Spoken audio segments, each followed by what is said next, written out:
I mean, I suppose I would say very simply that ontological coaching is an exploration that goes beyond merely setting new actions and goals, but really takes a look at some fundamental presuppositions that we are as human beings.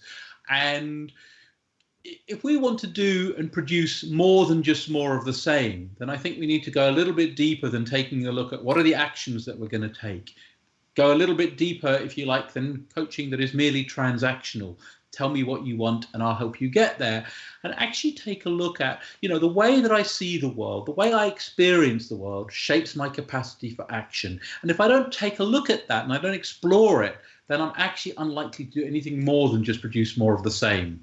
And if I extend that for a moment, to going beyond me as an individual, if we take a look at the world in which we live, the political world, the world of organizational leadership, etc., we're facing questions and challenges that require us more than ever, perhaps, to look beyond more of the same, to look beyond just doing what we've always done. We're facing, incredible challenges in many different domains that require us to actually make fundamental changes in our being. And I think ontological coaching exists to address those questions and help people in that exploration.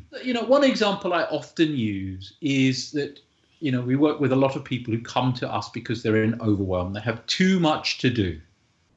And, a traditional approach might be around time management, or it might be around technology, it might be around prioritization, etc. But if we go a bit further than that, we might find out something about the ontology of someone who's in overwhelm. In other words, someone whose being lends itself to overwhelm. And in those kind of inquiries, we might find out, for instance, that someone doesn't know how to say no. They think that saying no is being unfair or being unkind, or they feel guilty when they say no, or they don't know how to ask for help. And they see asking for help as a sign of weakness. They believe that they should be independent.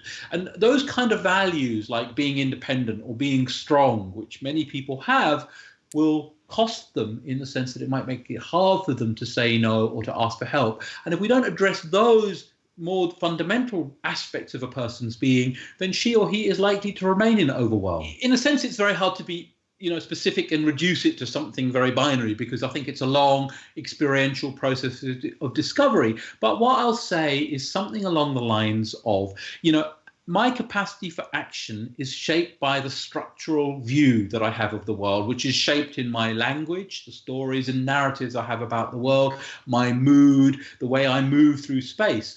And intervening in those and helping me to change those and go beyond, if you like, the self that I think that I am or that I've always been, will enable me to produce results that I can't even imagine, but will also enable me to really build transformation in myself. So I think ontological coaching is a transformational coaching process that actually requires us to question the very self that we are.